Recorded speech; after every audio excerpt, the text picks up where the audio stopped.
lights, driving at night, windowless ride, feeling alive. Nothing in sight, forever in flight. Follow those lines, we'll make it this time. Blurry street lights, work as a guide to memories that we'll make it tonight. Oh yeah, we'll make it tonight. Yeah. I'll do anything that I feel like I wanna do. I'm living life like I got nothing left to prove. No end in sight, just always staying on the move. I'll go all night if that's just what I gotta tie to the shore. To care about what you can't afford. Memories are in what you explore. So just don't be ignored. Go ask for more, go ask for more. Cause I've been living life right like I could just die any minute. Going for a ride down the side, PCH, country limit. I don't need a guide, follow lights, take me where I wanna visit. Are you alive? I'll just breathe in. Cause I've been living life right like I could just die any minute. Going for a ride down the side, PCH, country limit. I don't need a guide, follow lights, take me where I wanna visit. Are you alive? I'll just breathe in.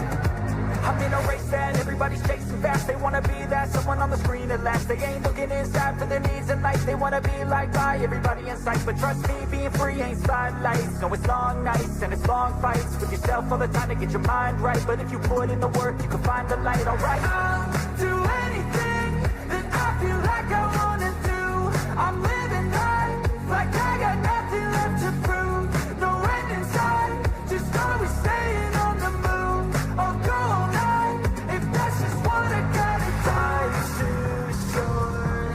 To care about what you can't afford. Memories are in what you explore. So just don't be ignored. Go ask for more, go ask for more.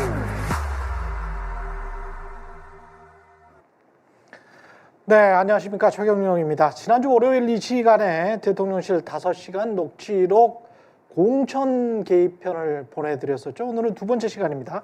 당무 개입 의혹을 전해드리려고 하는데요. 제 옆에는 장인수 기자 나와 있고요. 예, 안녕하세요. 네, 안녕하십니까. 예, 지난주 반응이 좋았죠. 뜨거웠습니다. 네, 예. 지난주에 저희 보도 이후 MBC, JTBC 그리고 다수의 인터넷 그리고 신문 매체들이 저희의 대통령실 5시간 녹취록 보도를 인용해서 후속 보도를 많이 했습니다. 예. 저희가 지난주에 보도를 할 때는 이 김대남이라는 이름이 안 나왔거든요. 근데 네, 맞습니다. 이제 언론들이 보도를 할 때는 이게 실명으로 나갔습니다. 예. 지난주에 저희가 월요일 밤 9시에 보도를 했는데 사실 그날 오후에 김대남 전 비서관 직무대리가 실명으로 자신의 입장문을 언론에 발표를 했습니다. 그 입장문을 먼저 기자들이 보고 있었던 상황이죠. 예, 그러니까 이미 기자들이나 언론계 사람들은 다 이게 누군지를 알고 있는 상황이었죠. 그렇죠. 그래서 저희가 보도되고 나서 직후에 저희 인용 보도할 때 그냥 다른 언론들은 어차피 본인이 입장을 냈기 때문에 그렇지. 다 실명 보도를 했습니다. 예, 일종의 이제 반론을 미리 한 게 된 거니까. 그런데 이제 실제로 이제 보도를 보고는 대통령실 입장이나 뭐 이런 게 별다른 게 또 나왔습니까? 어떻습니까? 공식 입장 발표는 없었는데요. 예. 다만 이제 대통령실 관계자가 본인을 밝히지 않고 전화를 통해서 언론에 이렇게 얘기를 했습니다. 황당하다. 어처구니가 없다. 어떻게 저런 사람이 대통령실에 근무했는지 모르겠다. 뭐 이런 그 얘기를 했는데요. 어떻게 그런 사람을 뽑아서 그러면 네. 계속 활용을 했나요? 예, 예. 대통령실은 그런 식으로 간접적으로 보도 내용이 전혀 사실이 아니고 얼토당토하지 않다 이런 입장을 간접적으로 밝히긴 했습니다. 그래요. 김대남 비서관이 오늘 방송도 금지해달라. 방영금지 가처분 신청을 냈었는데 이게 결과가 나왔습니까? 네, 오늘 결과가 좀 늦게 나왔습니다. 예. 오늘 오후 6시에 법원에서 결정문을 발표를 했는데요. 법원의 그 판단은 그 두 가지입니다. 그러니까 오늘 보도를 할 때 두 가지를 빼고 보도해라. 두 가지를 빼라. 예. 어떤 거죠? 첫째는 김대남 전 비서관의 사생활과 관련된 내용은 보도하지 말아라. 예, 우리 관심 없어요. 네, 맞습니다. 둘째는 예. 지난주 저희가 보도한 내용이 김건희 여사가 이철규 공관위원을 통해서 이원모 비서관의 공천에 개입했다라는 의혹을 보도했는데 그렇죠. 이걸 마치 사실인 것처럼 단정적으로 표현해서 보도하지 말아라 라는 겁니다. 이렇게 두 가지를 예. 조심하고는 나머지는 자유롭게 보도하라는 게 오늘 결정문의 그 취지입니다. 재판부는 그 이제 판단 근거로 이렇게 결정문에 적시를 재판부가? 했습니다. 예. 이 녹음 파일에 대한 보도가 공적 인물에 관한 공적 관심 내지 공공의 이해에 관한 사항이고 국민의 알 권리를 충족시키기 위한 공공의 이익에 관한 것이라고 적시를 했습니다. 또 이렇게도 적시를 했는데요. 이명수 기자가 악의적인 의도를 가지고 접근하여 고향 후배라는 거짓 친밀감을 형성한 다음 김대남 비서관이 허황된 실언을 하도록 유도했다고 볼만한 사정을 찾을 수 없었다. 찾을 수 없었다. 찾을 수 없었다라고 이렇게 적시를 했습니다.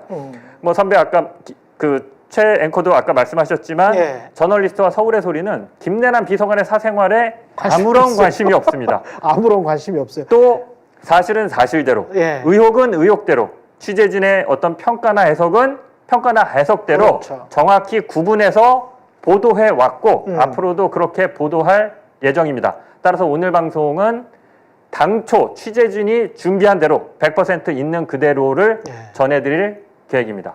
제가 먼저 이렇게 보도를 봤는데 먼저 이렇게 이제 법원에서 이렇게 말을 해주니까 그 말씀을 꼭 좀 덧붙이고 싶네요. 시청자 여러분 보실 때 이런 공적 인물들이 얼마만큼의 공적 책임감을 가지고 얼마나 공공의 이익을 위해서 행동을 했는지 아니면 그 반대로 행동했는지 그걸 한번 곰곰이 한번 봐보시기 바랍니다. 예. 굉장히 좀 어처구니 없는 것들이 좀 있는데요. 진짜 가처분 소송 대비하랴, 보도 준비하라 굉장히 좀 바빴을 것 같습니다. 오늘 보도할 내용은 당무 개입 의혹이다. 굉장히 좀 온건하게 제목을 단 것 같기도 하고요. 네. 예. 김대남 전 대통령실 비서관 직무대리는 이 5시간 반 전체 통화 녹취록에서 여러 차례 이명수 기자에게 이런저런 지시를 내립니다. 예. 그런데 이 지시 중에 이명수 기자가 실제로 수행한 사건이 한 번 있었습니다. 예. 예. 그 내용을 오늘 첫 번째 내용으로 보도해 드리려고 합니다. 예. 첫 번째 리포트 보시죠. 지난 7월 10일 김대남 전 대통령실 비서관 직무대리는 이명수 기자에게 전화를 걸었습니다. 네, 선배님. 그래. 예, 형님. 이따가 밤에 예, 내가 안동훈에 관련돼가지고 예, 나온 얘기가 있어가지고 예, 내가 은밀히 내가 전화할 테니까 예, 형님. 지금 이제 뭐 사람도 많고 그래서 예, 잘 기억해놨다가 예, 어떻게 좀 공격할 방법을 찾아봐. 예, 뭐 녹취록 있습니까? 뭐 자료입니까? 뭐. 당신은 국민의힘 전당대회를 앞두고 당대표 후보들 간의 경쟁이 치열했습니다. 그는 자정쯤 다시 이 기자에게 전화를 걸었습니다. 예, 선배님. 예, 예. 그러니까 뭔 얘기는 하니까 그 내용의 총선백서에는 뭐 얼마나 예산 쓰고 뭘 어쩌고 저쩌고 하고 이런 것들이 다 들어가 있는 거야. 예. 그런데 그 중에 한 70억을 여론조사를 하는데 썼대요, 이놈이. 그래요. 근데 그 70억 여론조사를 하는데 총선용 여론조사는 해야 되는 거거든. 그렇죠. 예. 근데 그 중에 또 뭐 두 건은 자기 본인이 대권 주자로서 무슨 이런 세명조사를 했나 봐. 총선에 출마도 안 한 한동훈 비대위원장이 본인을 위한 대권주자 인지도 조사를 했다는 설명. 원장이 예. 그 조선일보 출신이고 지가 대권 사람이잖아. 예, 그렇죠. 그래가지고 그 여론조사 데이터가 나온 거를 이제 그걸 이제 말하자면 그 조선일보 데스크하고 같이 해가지고 그 지들만 그걸 이제 공유를 하려 했던 거지. 근데 이게 총선 백서를 만드니까 그게 이제 이렇게 써야 되잖아. 밝혀져야 되잖아. 그렇죠. 그러니까 이제 그게 이제 사실은 기업으로 따지면 자기를 했으니 횡령이죠, 횡령. 따지고 보면. 당시 여의도 연구원장은 조선일보 출신 홍영님, 친한계로 분류되는 인사였습니다.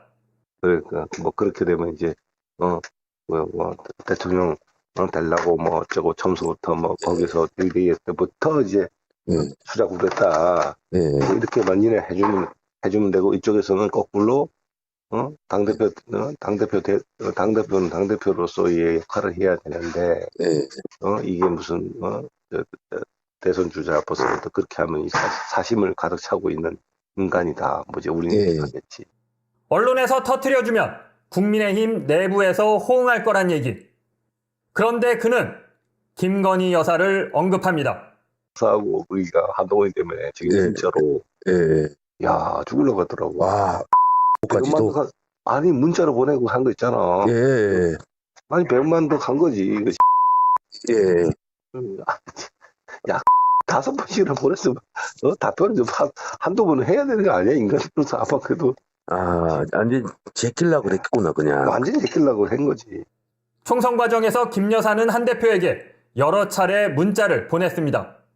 디올백 문제와 관련해 대국민 사과를 해야 하는지를 상의하는 내용이었습니다. 그런데 한 대표는 답을 하지 않았습니다. 이른바 일심 논란. 와, 이건 좀 네. 진짜 인간적으로 좀 배신감 듣지. 아, 그네요. 아이, 와, 키워준 사람 아니야, 막말로. 그렇죠, 그렇죠. 어, 네. 외국 갔다 오면 뭐 낙타에도 선물해주고 막 그랬다는 거 아니야.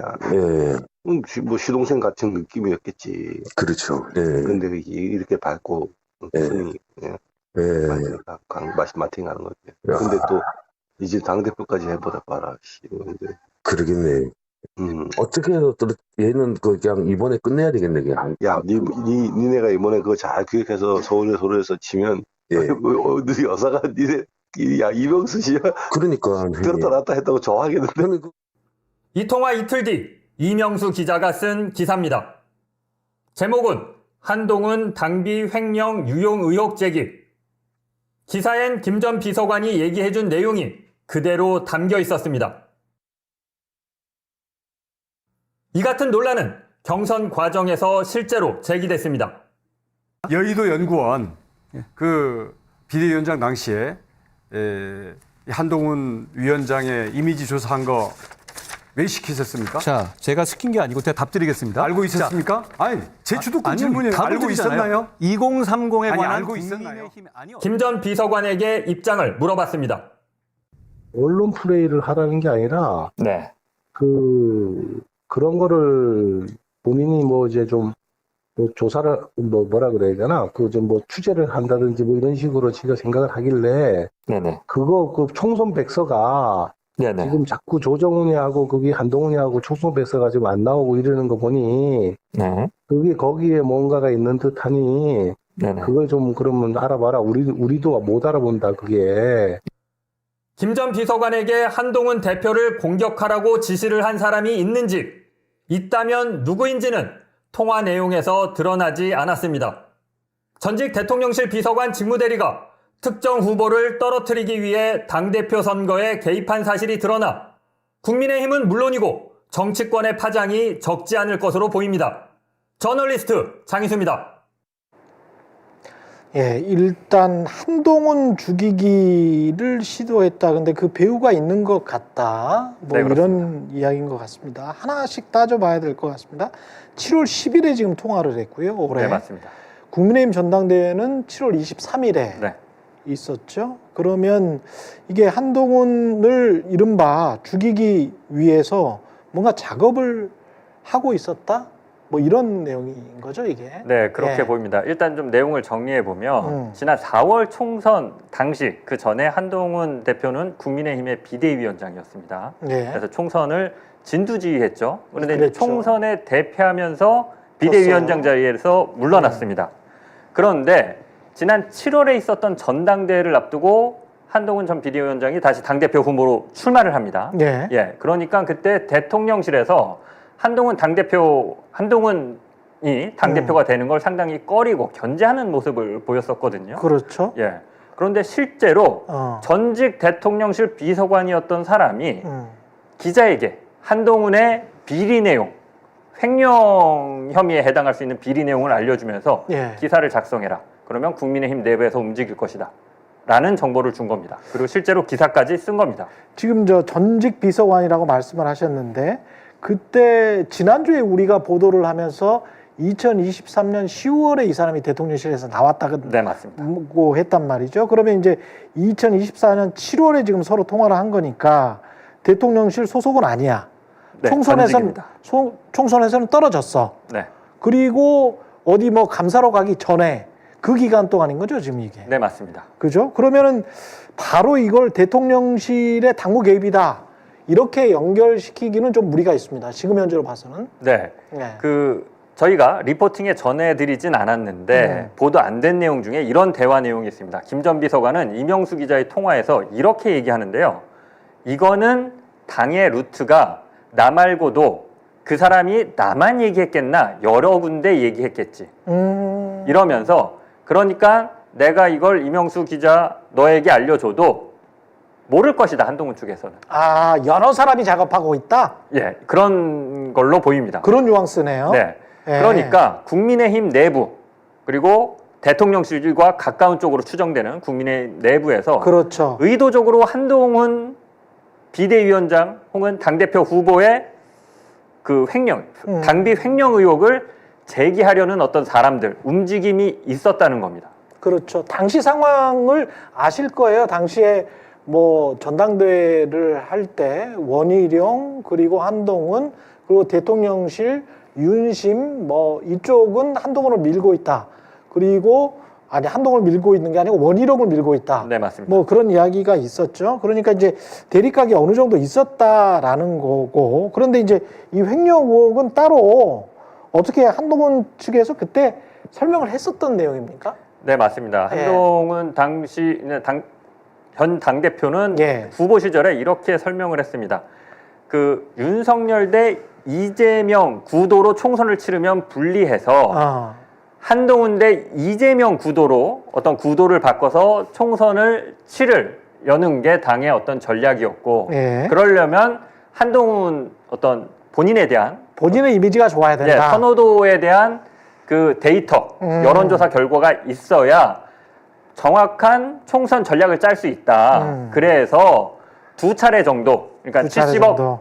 전체 여론조사 비용은 70억이고 그 중에 2건 정도를 자기 본인과 관련한 그 여론조사를 한 건 맞다. 여론조사를 한 건 맞다. 예, 그 설명을 했고 이에 대해서 당시 이제 원희룡 후보는 또 어떻게 공격을 했냐면 아니 그럼 그걸 공개하고 알려줘야지. 그렇지. 혼자만 알고 있으면 어떡하냐. 아. 이렇게 공방이 오갔는데 저것이 저 시점에 그 어떤 그 횡령이다 해서 국민의힘이 적극적으로 저 의혹을 그 확대 재생산하진 않으면서 아. 좀 비교적 조용히 이슈가 좀 되다가 조용히 넘어갔습니다. 잘못하면 이제 당 내부 분열로 비춰지니까 뭐 그랬었을 수도 있을 것 같습니다.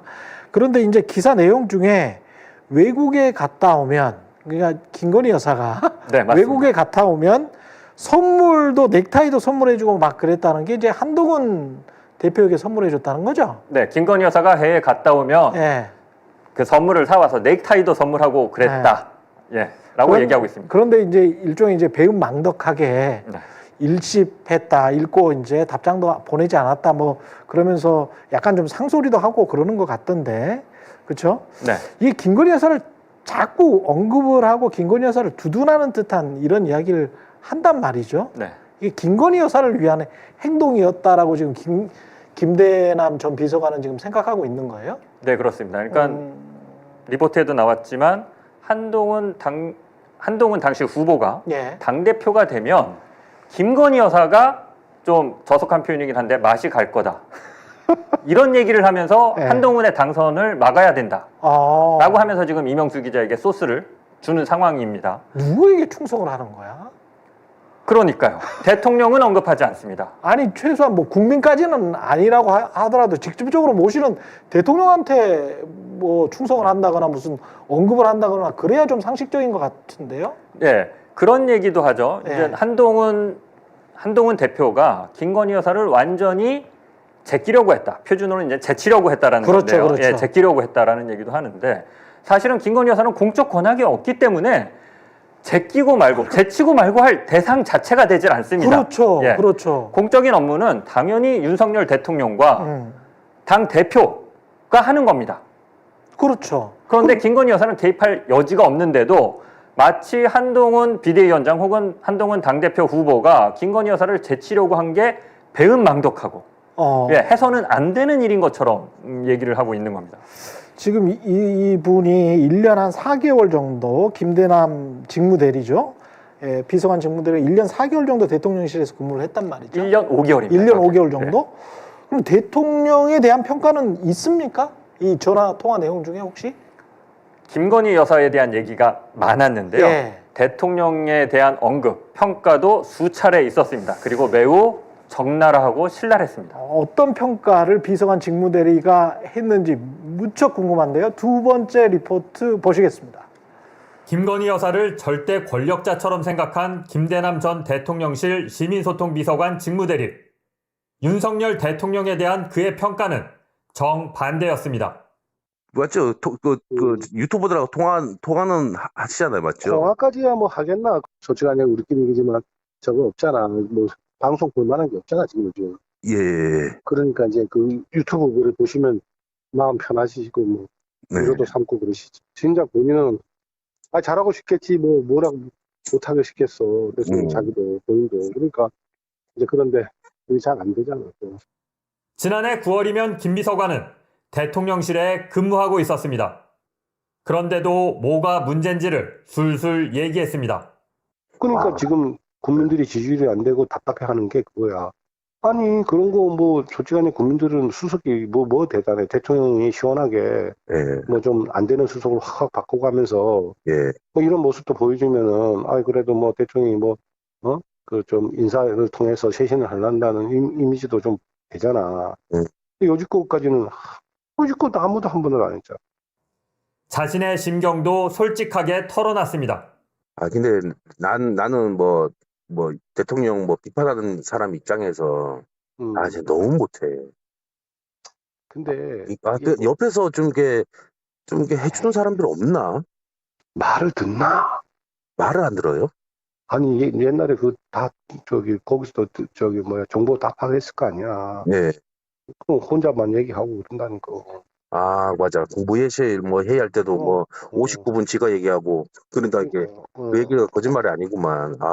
진짜 답답하네. 아무튼 답답해. 그만큼 진짜 힘들어. 그건 누가 얘기하냐고. 그렇죠. 얘기해봐야 괜히 본전도 못 찾으니 그냥 입 다물고 있는 거지.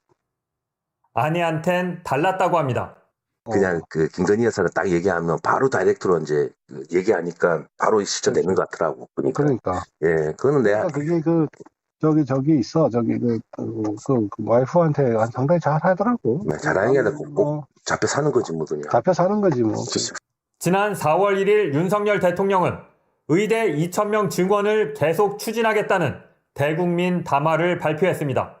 그런데도 지금 전공의들은 50일 가까이 의료 현장을 이탈하여 불법적인 집단 행동을 계속하고 있습니다.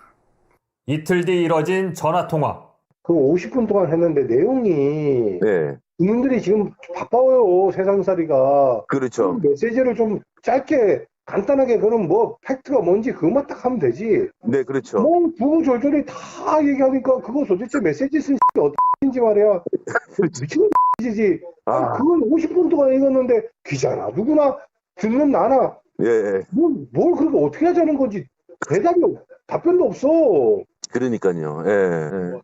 그러니까 지금 그런 불통의 이미지가 이제 사람들이 지친 거야.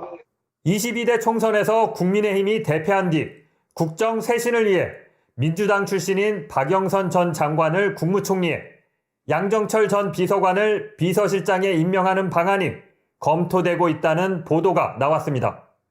야, 웃긴다, 대통령실이. 그러니까요. 무슨 그 양정철의 얘기가 나왔었어. 그러니까. 그러니까 이제 그게 지금 정신 나간 거야. 지금 두 사람 다. 그러니까요. 이거 어제 발칵 뒤집혀져가지고 다시 안 할 것 같기는 한데 분위기는 너무 안 좋으니까. 아니 그러니까 이제 양정철이가 이제 그거 하니까 해야 되는 거 아니냐 그러니까 이제 옆에서 또 후달리고 된다 안 된다 그러고 그랬었대. 예. 그 생각 자체가 골 때리는 거지. 그렇죠. 그리고 지금 저거 지금 저 꼴통이 맞아. 지금 있잖아. 예. 본인이 뭐 잘못했냐고 계속 그러고 있대. 윤 대통령 국정 운영에 대한 그의 평가는 박했습니다. 회사를 잘 경영하려면 뭐도 알고 뭐도 알고 이래야 되고, 만약에 그걸 그렇지. 잘 모르겠으면 예. 전문가들한테 좀 제대로 맡기든지, CEO라 해가지고 그럼요. 전문 경영인한테 맡기든지, 예. 이것도 아니고 전문 경영인이 떠들면은, 자기가 자기 주장대로 다 해버리니까 다들 입국 다물고 가만히 있지. 예. 아, 뭐 난리 지가 하고 싶은 말, 지가 주저리 떠들고 싶은 말만 하는 거야. 형님 근무할 때도 다 그런 분위기였죠, 거의 그냥. 그럼. 예. 그때는 본인의 실력이 드러나질 않았지. 아, 그때는. 몇 년 초기니까. 예. 지금은 이제 다 드러난 거지. 총선 공천을 받기 위해 노력할 때 윤 대통령과 김건희 여사 2명에 대한 그의 태도는 극명하게 엇갈렸습니다. 모르겠다. 나 이거, 뭐, 윤석열 대통령이고 나발이고, 내가 공천 받아야 돼. 난 공천이나 내가 그러니까요. 못해야 돼. 예. 특검에 지금 김건희 여사가 예를 들어서 뭐 조마조마할 거 아니야. 막말로. 그렇죠. 마음이 불편하잖아. 그런데 그거를, 이런 개똥 같은 들, 천하 불황당 같은 놈, 뭐, 어떻게 무슨 대주도 않은 특검을 라고 하고 이런 식으로 막 쳐주면 예. 약간 꼴통같이 보여도 예. 저기서는 기분 좋다 이거지. 그렇죠. 저널리스트 장희수입니다. 네. 평가가 세간의 평가랑 좀 비슷하네요. 이거는 또. 예, 김대남 네. 전 비서관이 전혀 새로운 얘기를 하는 게 아닙니다. 우리가 다 짐작하고 그렇지. 예상했던 것을 예. 굉장히 구체적으로 적나라하게 얘기하고 있습니다. 근데 그 생활을 보면 생활은 극우 유튜버들 보면서 위로도 그리고 위안도 얻고 있다. 능력은 없다. 능력이 없는데 말은 많다. 그러니까 밑에 사람들이 말도 못한다. 밑에 사람들 말도 못하게 하니까 돌아가지가 않는다. 뭐 다 제대로 파악하고 있는 거네요. 네, 맞습니다. 저희가 다 지적했던 부분들이고요. 세간에서 다 의심했던 부분들입니다. 하나씩 살펴보면 예. 일단 보수 유튜브를 보면서 자기 위안을 삼고 뭐 그런다라고 얘기하는데 그렇죠. 저 때만 얘기한 게 아닙니다. 저 얘기를 또 합니다. 그래요? 예. 첫 얘기를 예. 첫 통화인 9월 5일 날 하는데 예. 9월 12일 날에도 비슷한 얘기를 합니다. 일주일 뒤에. 네, 이명수 네. 기자가 먼저 물어봅니다. 그러니까 제일 만만한 게 자기 듣고 싶은 유튜브나 보고 그런 거구나 이렇게 얘기를 하니까 김대남 전 비서관이 그거 보면 시원하지. 본인이 답답했다가 막 쳐주고 이러니까 얼마나 좋겠어. 시원하지. 그러니까 자기도 답답한데 예. 지지율도 안 나오고 비판만 많고 언론 봐도 이제 자기를 비난하는 보도들이 많고 그러니까 자기 칭찬해주는 유튜브 보면서 시간 보내고 예, 자기 위로 삼고 그러고 있다.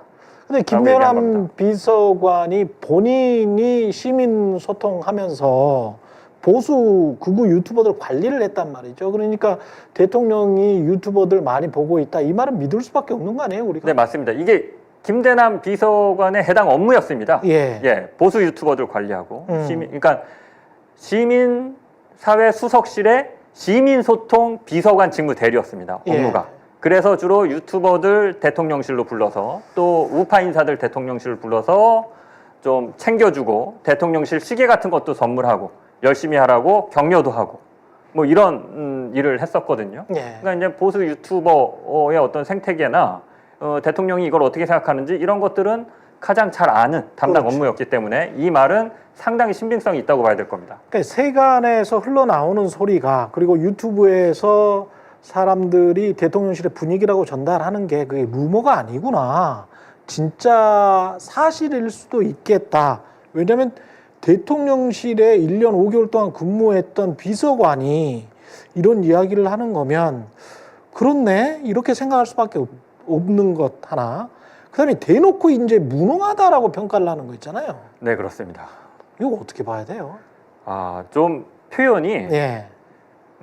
너무 좀 그 자신이 그래도 모셨던 그쵸. 어떤 상관, 예, 회사로 치면 CEO고, 예, 그리고 대한민국을 책임지고 대한민국을 대표하는 언론인데 대통령실에 있었던 사람이 그것도 보수 언론 기자들도 아니고 그렇지. 윤석열 대통령에게 매우 비판적인 이명수 기자한테 이런 정도로 얘기할 거면 사실은 상당 부분 네. 대통령실 안에서도 윤석열 대통령에 대한 이 평가가 굉장히 지금 박하다.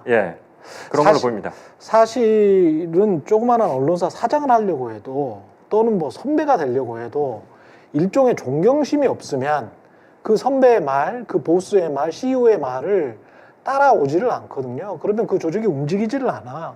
그런데 대통령실의 스텝이라는 사람이 대통령실을 이렇게, 대통령 자체를 이렇게 평가를 해버리면 이게 지금 그냥 월급 받기 위해서 자신이 출세하기 위해서 일을 하고 있는 거지 어떤 존경심으로 국가에 충성해서 나라가 발전해야 되겠다. 뭐 이런 생각을 갖고 지금 일하고 있는 건 아닌 걸로 보이지 않습니까? 네, 맞습니다. 예.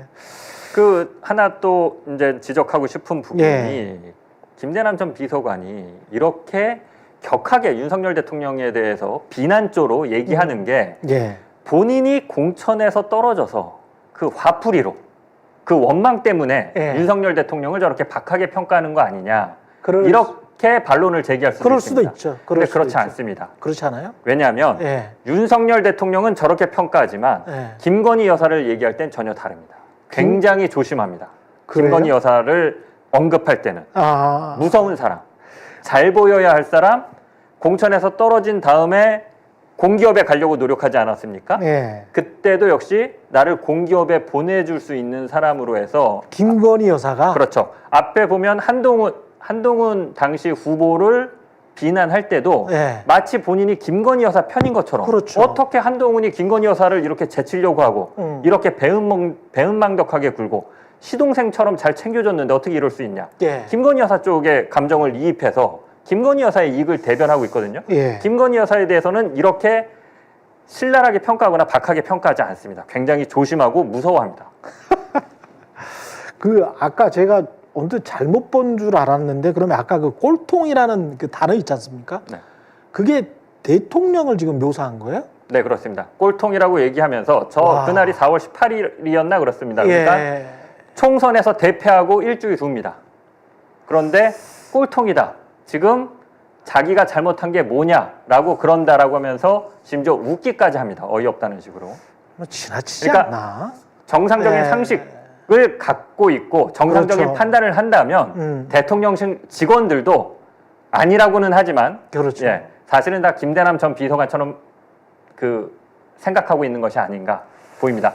왜냐하면 김대남 비서관이 이명수 기자에게 자신의 속내를 털어놓을 때는 저렇게 하지만 공개적으로는 굉장히 국민의힘이나 김건희 여사나 대통령실에 충성하는 듯한 모습을 보이거든요. 겉으로는. 근데 속으로는 지금 V1이라는 세간에서 V1이라는 김건희 여사한테 충성한다는 거 아니에요? 다음 리포트 내용에 그런 것들이 좀 나옵니까? 이 사람들의 이 행정관들이랄지 대통령실 사람들의 진짜 속생각 어떤 생활 같은 거 이런 게 좀 나오나요? 이 5시간 반의 녹취록 전체를 들어보면 김대남 비서관이 굉장히 자신의 속에 있는 얘기를 이명수 기자에게 허심탄회하게 합니다. 과장하거나 뭘 부풀리거나 없는 얘기를 지어내는 게 아니라 실제로 다 있었던 일입니다. 보시면 알겠지만. 그렇죠. 한동훈 당시 후보의 당비 횡령 의혹이 실제로 당내에서 그때 제기됐던 문제입니다. 그렇죠. 원희룡 후보가 제기를 했으니까. 또. 없는 얘기를 지어내는 게 아닌데 일반 국민들은 대통령실의 비서관이다, 행정관이다. 그러니까 대통령실 직원이라고 하면 이 사람들이 도대체 어떤 사람들인지, 무슨 일을 하는지, 어떤 생각을 하고 어떤 고민을 하는지, 혹은 또 뭐 국민들을 위해서 얼마만큼 또 뭐 바쁘게 지내는지 이런 것들이 아마 구체적으로 감이 잘 안 오실 겁니다. 근데 김대남 비서관이 작년 9월부터 올해 8월까지 11개월 동안 이명수 기자와 통화를 하면서 그 보였던 행적을 보면 현재 윤석열 정부의 대통령실 직원들이 어떤 사람인지를 아마 좀 파악하실 수 있을 것 같습니다. 그 리포트 보시겠습니다. 이명수 기자는 지난해 9월 5일 김대남 당시 대통령실 시민소통비서관 직무대리에게 처음 전화를 걸었습니다. 동양이라는 걸 알게 된 둘은 급속도로 친해졌습니다. 처인구가 뭐 삼성 들어온다 그러지 뭐 이렇게 개발의 호재가 좀 있거든. 그런데 내가 토목을 전공했잖아, 알다시피. 그러니까 내가 딱 그걸 가지고 비춰서 딱 했더니 지역 주민들이 반응이 좋아요. 김 비서관은 이미 도시개발 전문가 이미지를 앞세워 용인갑 출마를 준비 중이었습니다. 나도 또 총선에 나가려고 하는 사람이니까 네, 예. 지푸라기라도 잡는 심정이니까 네네네. 또 그쪽에 동향이나 이런 거 혹시 무슨 얘기들이 나온 게 좋은 게 뭐 있으면 예, 그렇죠. 예, 알고 내가, 좀 주면 예, 그러다가 좀 잘 살펴봐요. 용인 초인구 대통령실에 근무하면서도 주말이면 용인에 가서 선거운동을 했습니다. 예, 비서관님. 아유 우리 아우님 무슨 일 있었어요? 어제. 아니요 지금 어제하고 오늘하고 네. 계속 그 용인에서 지금 내 저 닭가리 하느라고 바깥에. 그는 지난해 10월 말 대통령실에 사직서를 내고 총선에 본격적으로 나섰습니다. 지난번에 기사도 나왔잖아. MBC에서 그 보수 우파들 키우는데 뭐 나 키우지도 않았어. 안 되는데 형님이 뭐 키운다고 키워집니까, 형님? 키우지다 싶은데 이제 막 그렇게 MBC에서 그렇게 만들었잖아 나를. 예, 그것도 사실 기사도 있으니까 예, 예. 약간 이제 뭐 그런 프레임으로 예, 은근히 슬쩍 이제 나를 공격하면 예, 예. 이제 그게 내가 상대적으로 이제 약간 이제 뜨지. 아, 그래요? 왜냐면 경선 때까지는 예, 우리 결집력이 있어야 내가 경선에 통과를 하거든. 그렇죠. 예, 그러다가 경선 통과하면 예. 세계원이 내가 반성을 한다. 얘네 보니까 예. 이게 만만치 않다. 내가 너무 한쪽으로만 예, 지우쳤다고 양심선은 비슷하게 예, 약간 이러면서 그러면서 이제 5.18 이 양반들도 끌어들여가지고 예. 퍼포먼스를 좀 하는 거지. 그다음에 또 그렇죠. 지난해 11월 초 윤석열 대통령과 혁신위원회는 중진들의 험지 출마를 요청했습니다.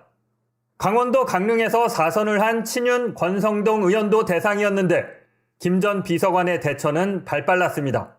내 강릉이잖아. 예, 그러니까 이제 권 의원이 강릉에서 안 나온다. 예, 그러면 대남이 뭐하러 용인 가냐? 예, 강릉으로 가라. 예. 하면 완전히 당선이다. 예. 권성동 의원이 생각도 안 하고 있는데 그러겠죠. 그렇게 대안이 나타나면 권 의원이 저 하려고 나 밀어낸다 이런 생각할 거 아니야. 그렇지. 권 의원은 사모님한테 내가 했어. 전화해가지고. 권 의원한테 무조건 갑니다. 저 용인에만 밀어주십시오. 강릉 강자도 안 꺼내고 저 생각도 없습니다. 용인입니다. 예. 떨어져도 용인에서 떨어지겠습니다. 공천만 주십시오. 그렇지. 하지만 2월 20일 이원모 대통령실 인사비서관이 용인갑에 출마한다는 소식이 날아들었습니다. 야, 나는 이렇게 쪽팔리고 망신당하는 거는 내가 도저히 못 보겠다. 야, 대통령실에 있는데 나는 서자냐 무슨 42살짜리는 가가 80년생이거든. 그거는 비서관 달아주고 거다가 저기 배지까지 달아주려 그러고. 그러니까. 나는 그 무슨 직무대리네. 이후 그의 관심사는 하나였습니다. 어쨌든 뭐 어디 공기업이라도 들어가야 되니까. 예. 잘 지금 이제 이거 뭐 살살살살 하고 뭐 권성동 의원한테 부탁해가지고 어떤 네. 참고 기다리면서 어디 뭐 공기업이라서 가서 네. 연봉이라도 잘 받으면서 네. 다음 대권에 네. 누가 나올 건지 예주시에서 거기서 다시 또 올라탄다든지. 네. 하지만 애꿎은 시간만 흘러갔습니다. 민주당, 당 바꾸는 민주당으로 넘어올 생각은 있냐고, 선배님. 내가 지금 있잖아. 예. 정말 그 농담이 아니라 내가 진짜 만약에 이 정부가 예. 이제 나를 끝까지 이렇게 배신 때리면 네. 내가 꼭지 돌지. 막말로 챙겨주지도 않는다 그러면 네. 2년 끝나고 난 뒤에 진짜 양심선언하고 진짜 민주당 넘어가가지고 예. 영등포 구청장이나 뭐 다른 데 구청장이라도 해 먹어야지 막말로.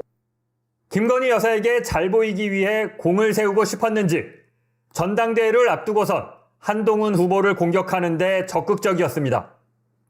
뭐 한 10가지가 한이 안 돼야 될 이유가 있다고 그런 얘기도 있는데. 예. 첫 번째가 이제 자녀 문제가. 그렇죠. 자녀 문제. 예. 그다음에 또 뭐 있는데 한번 니네가 좀 세게 한번 다뤄봐봐. 지난 8월 3일 둘은 마지막 통화를 했습니다. 월요일부터 예. 내가 출근하기로 돼가지고. 그래. 어디 공사. 종로에 있는 예. 그 서울보증보험이라고 들어봤지? 11개월간의 우여곡절을 거친 김 전 비서관. 결국 공기업이 최대 주주인 금융회사 감사로 들어갔습니다. 저널리스트 장희수입니다. 네, 한편에 뭐 인간극장 인가요? 예, 성공을 했습니다. 이런 사람들에게 우리가 세금을 내서 국가 공무원이라고 봉급을 주고 있었군요. 네. 예, 오로지 자리 욕심밖에 없는 것 같은데요. 네, 대통령실에 있을 때부터 이미 마음은 뭐 콩밭에 가 있다라고 저기 예. 많이 얘기하는데 용인갑 자신이 출마할 지역에 가 있었습니다. 그래서 9월 5일 첫 통화부터 본인이 용인갑 출마를 준비하고 있고 주말이면 용인에 내려가서 밭갈이를 하고 있다. 예, 명함 돌리고 그러고 예. 있다라는 그런 얘기들을 첫 통화에서부터 이명수 기자한테 했고요. 또 이제 정식으로 예비 후보로 이제 뛰기 시작했을 때는 공천을 받기 위해서 굉장히 기민한 모습들을 보입니다. 어떻게 해서든지 대통령실에 잘 보이기 위해서는 흔히 말하는 우쿨리, 내가 꼴통처럼 흔히 말하는 네. 구구처럼 보이더라도 어떤 대통령실의 명령을 충실히 수행하는 네. 그런 사람으로 어떻게 자리매김, 포지셔닝을 하다가 일단 그랬다가. 공천을 받으면 이제 대중적으로 표를 받아야 되니까 5.18 단체들도 이렇게 끌어들여서 좀 친분이 있는 것처럼 자신이 우파 인사가 아니라 양쪽을 다 아우를 수 있는 사람인 것처럼 하겠다라는 나름 본인 입장에서 봤을 때는 합리적인 그런 총선 전략을 세우기도 했고 또 하나 보셨으면 알겠지만 권성동 의원 예. 범지 출마론 나왔을 때 그럼 친윤 핵심인 권성동 의원은 강릉에서 어떻게 되는 거냐 라는 얘기가 실제로 많이 나왔거든요. 그랬죠. 그 얘기가 나오자마자 권성동 의원의 와이프한테 전화해서 저는 강릉에 강짜도 꺼내지 않겠으니까 용인에만 좀 보내주십시오 라고 하는 굉장히 기민한 모습들. 그러니까 대통령실 직원들이 물론 이제 사적인 이익을 어느 정도 저는 추구할 수 있다고 보는데 그래도 조금은 네. 공적 마인드를 갖고 국민들을 위해서 이렇게 좀 기민하게 움직였다면 지금 현재 대한민국 이런 모습이지는 않지 않을까 뭐 이런 생각을 좀 근데 해봤습니다. 그런 생각도 들었어요. 국민들을 진짜 갖고 놀 수 있는 대상으로 생각하는구나. 네.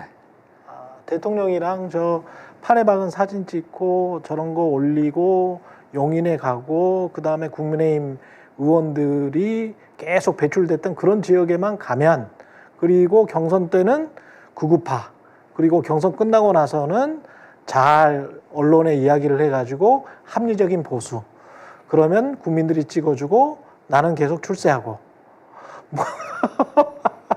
이렇게 생각을 하고 있었군요. 네, 아니, 예. 5.18 민주단체들이 어떤 단체입니까? 그런데 그런 단체들, 그런 유가족들조차도 어떤 자신의 정치적 그렇죠. 표 계산을 위한 네. 철저히 하나의 수단, 도구에 불과했던 겁니다. 씁쓸한데 공천에서 떨어지고 나서는 그리고 이제 공기업에 들어가겠다. 네, 공기업 들어가서 또 잘 먹고 잘 살겠다.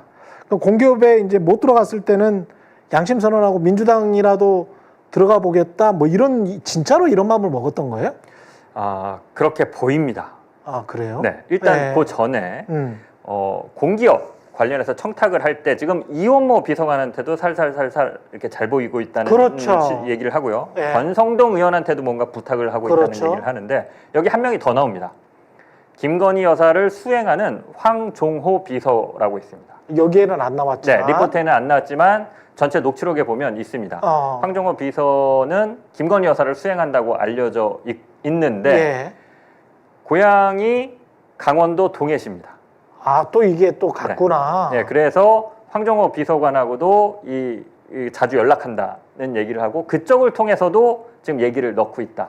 아. 예, 공기업에 보내달라는 이런 것들이 있습니다. 그러니까 자신이 이제 공기업에 들어가기 위해서 굉장히 자신을 보내줄 수 있는 권력자들, 자기보다 센 사람들한테 잘 보이는 그런 모습을 보였고. 근데 그 권력자 안에 또 김건희가 들어가 있는 거네. 네, 그렇죠. 김건희의 비서관인 황종호 비서관한테 연락을 한다는 거니까. 그럼 결국 김건희가 꽂아준다는 거잖아요. 여러 다방면으로 좀 노력을 했던 것 같습니다. 권성동 의원한테도 부탁을 하고 했다는 걸 보면 본인은 최소한 김건희 여사가 그런 권력을 가지고 있다라고 지금 인식하고 있고 믿고 있다라는 거죠. 네, 맞습니다. 윤석열 대통령한테 부탁했다는 얘기는 없습니다. 이번에도. 네. 그래서 결국 공기업에 들어갔습니다. 그죠? 네, 그렇습니다. 예. SGI 서울보증 상근 감사위원으로 들어갔는데 이게 어떤 자리고 어느 정도의 연봉이고 어떤 혜택들인지 이거는 이제 마지막에 좀 정리를 하셨죠? 네. 예. 그 SGI 서울보증 상근 감사위원으로 8월 5일 날 입사를 했습니다. 근데 얼마 안 이 됐군요. 자리가 예. 어떤 자리인지 예. 저희가 좀 연봉은 얼마인지 그리고 어떤 혜택들이 있는 자리인지 취재를 해봤습니다. 예. 지난 8월 3일 이명수 기자는 김대남 전 대통령실 비서관 직무대리에게 전화를 걸었습니다. 그래. 예, 선배님. 그래. 아이고, 뭐, 어디 휴가 안 가십니까? 김 전 비서관은 취업 소식을 전했습니다. 종로에 있는 예. 그 서울보증보험이라고 들어봤지? 아, 알죠, 형님. 그 서울보증보험의 감사로 내가 출근해. 그가 가기로 한 곳은 SGI 서울보증. 예금보험공사가 최대 주주인 금융회사입니다. 차 주고 기사 나오고 뭐. 차도 나와, 형님? 그럼 G80 뭐 이런 거 나오고 제너시스 하나 나오고 예. 그 운전기사 하나 붙여주고 그다음에 비서 하나 생기고 예. 그다음에 뭐 그냥 카드 갖다 주고 뭐. SGI 서울보증은 취업 준비생들 사이에선 꿈의 직장으로 불리는 곳입니다. 연봉도 꽤 세겠네요, 선배님. 뭐 그렇지. 다른 공기업보다는 좀 세지. 아, 그래요? 선배님이 선택하신 거예요? 아니면 내가 선택했지 찍어가지고 거기를. 찍어가지고요? 그러니까. 거기가 좋다는 소식을 내가 딱 괜찮다는 얘기 듣고. 예. 왜냐면 딴 데는 2년인데 일단 3년이니까. 3년이면 우리 정부 있을 때까지 다 있는 거지. 사회민주당 한창민 의원실을 통해 SGI 서울보증에서 받은 자료에 따르면 김대남 상근감사위원의 연봉은 1억 6천만 원, 인센티브는 50%에서 125%입니다. 연봉과 인센티브를 합친 임금 총액은 최소 2억 4천만 원에서 최대 3억 6천만 원입니다. 법인카드는 매달 470만 원까지 쓸 수 있습니다. 연간 5,640만 원으로 웬만한 직장인의 1년 연봉을 웃돕니다. 관용 차량과 기사가 제공되고 일단 임명되면 3년 임기를 보장받습니다. 경선 과정에서 인마금용 아니면 보상용으로 이렇게 자리를 나눠 먹고 꽂아주고 자기가 선택해가지고 보직을 받는 이런 행태를 국민들이 직접 대면해야 된다는 게 얼마나 황당하고 분노스러운 일인가. SGI 서울보증 감사는 정치권의 낙하산 인사들이 주로 가는 자리입니다. 감사면 되게 높은 자리인데, 그 자리? 높지. 그렇죠. 2인자지. 그렇죠. 2인자라도 사장이 뭐라 못하는 자리지. 왜냐면 그 상임감사는 정부에서 파견 나온 감사라. 많고 땡이야, 사실 감사. 사장보다 편하다. 김 전 비서관의 5시간 녹취록 보도로 드러난 김건희 여사의 용인갑 공천 개입 의혹. 이 의혹의 두 주인공인 이원모 비서관은 낙선한 뒤 다시 대통령실 공직기강 비서관으로, 김대남 전 비서관은 연평균 3억 원을 받는 금융회사 감사로 각각 갔습니다. 저널리스트 장희수입니다. 네, 연봉 인센티브 합쳐서 최대 3억 6천만 원. 예, 대통령실에서 그렇게 행동할 만한가요? 네, 예. 여기서 좀 주목해 볼 게 여러 자리를 놓고 골라서 갔다는 얘기를 본인이 했다고 찍어서 갔다. 네, 본인이 찍어서 갔다라고 합니다. 그 이유가 연봉이 높고 또 임기가 3년이라서 윤석열 정부 끝날 때까지 계속 채워서 감사로 있을 수 있다라고 합니다. 저희가 이제 한창민 의원실을 통해서 확인을 해봤더니 한 번 감사로 임명되면 자신이 어떤 중대한 범죄를 저지르거나 결격 사유가 발견되지 않는 이상 3년 임기를 보장받는다고 합니다. 그러니까 지금 뭐 대통령실에서 그 김대남 전 비서관을 괴롭힐 수는 있겠지만 본인이 굳게 마음만 먹으면 사실 뭐 버틸 수 있는 자리입니다. 3년 동안 연봉으로 최대 한 10억 원 조금 넘게 받을 수 있는 자리네요. 네, 그렇습니다. 3억 6천 곱하기 3 하면 거기다 법인카드는 월 470만 원, 연 5,640만 원인데 본인도 망고땡이라고 지금 망고땡인 잡이다 이렇게 시인을 했고요. 뭐 금융기관 감사 다들 많이 아시는 것처럼 보통 정치권의 낙하산 인사들이 많이 가는 자리입니다. 왜냐하면 그렇죠. 금융권이 연봉이나 어떤 복지 혜택 같은 것들은 굉장히 많은 반면에 또 감사가 또 그렇게 전문적으로 나서서 할 게 많지는 않은 곳입니다. 왜냐하면 워낙 시스템이 잘 돼 있고 그렇기 때문에 지금 현재 국민들은 높은 물가, 불경기, 뭐 의료 대란 이런 거에 시달리고 있는데 대통령실이 저런 식으로 자기 편만 살뜰히 챙기는 모습을 좀 국민들이 어떻게 생각할지 한번 좀 되돌아봤으면 좋겠습니다. 그리고 지난주에 이제 보도했던 것들과 관련해서 이 김대남의 말만 믿을 수 있느냐 이렇게 생각할 수도 있을 것 같은데, 근데 김대남 씨가 했던 말들이 사전에 했던 말들이 다 그대로 됐어요. 네, 맞습니다. 예, 용인갑 같은 경우도 이원모 씨가 하여간 전략공천을 받았고요. 네. 그리고 김대남 전 비서관은 서울보증 감사로 갔고, 그러니까 이 사람의 말이 헛북이 아니고 상당 부분 사실이고 당시의 상황을 그대로 반영하고 있다 이렇게 볼 수밖에 없는 거 아닙니까? 네, 뭐 오늘 보도 보셨으면 알겠지만 김대남 비서관이 대통령실, 특히 이제 대통령의 불통 문제에 대해서 굉장히 신랄하고 정확하게 이성적으로 지적하고 있는 걸 볼 수 있고요. 또 뭐 아까 말씀드렸지만 당비 횡령 의혹 그렇죠. 관련해서도 실제로 있었던 예. 얘기들, 실제로 제기됐던 의혹을 얘기했던 거고요. 그렇죠. 그런데도 대통령실에서는 김대남 비서관이 마치 거짓말을 하고 있고 부풀리고 허풍선의인 것처럼 이렇게 매도를 하고 있습니다. 예. 만약에 대통령실의 해명이 사실이라면 그러면 이런 사기꾼과 비슷한 허언증 환자를 1년 6개월 동안 대통령실에 그것도 비서관 직무대리로 데리고 있었다는 그렇죠. 겁니다. 예. 그러면 이거에 대한 책임감을 느끼고 이런 사람을 대통령실 직원으로 뒀다는 사과를 해명을 해야지. 해야 되는데 그렇죠. 아, 저 사람은 거짓말쟁이야. 우린 문제 없어. 이런 태도를 보이는 게 맞는가? 예. 의문을 제기할 수밖에 없는 상황입니다. 지금이라도 어떤 방법을 써서 SGI 서울보증 감사 이 자리에서 물러나게 하거나, 만약에 대통령실이 정말 이게 사실이 아니라면 그런 어떤 조치가 있어야 되겠죠.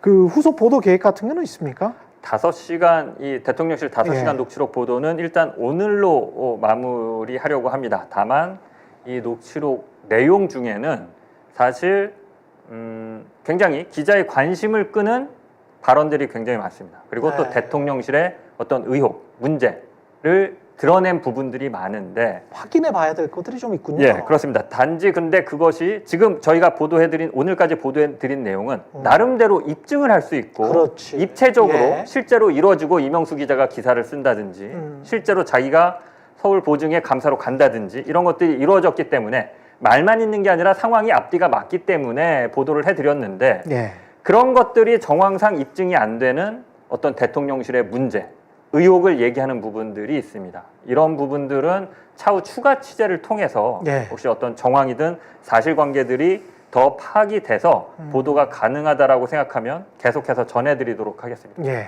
기대해 보겠습니다. 장인수 기자였고요. 대통령실 5시간 녹취록 보도는 여기서 마치겠습니다. 여러분은 어떻게 보셨는지 모르겠습니다만 저는 이런 생각이 드네요. 민주주의 투표 잘못하니까 공화주의도 실패하는구나. 대한민국은 민주공화국인데 공적인 인물들이 공적인 책임감을 가지고 공적인 자리에서 공익을 위해서 일하는 모습을 보여주지 못한다면 민주주의도 아니고 공화정도 아닌 거 아닌가, 그런 생각을 해봤습니다. 여기까지 하겠습니다. 시청해 주셔서 감사합니다. 고맙습니다.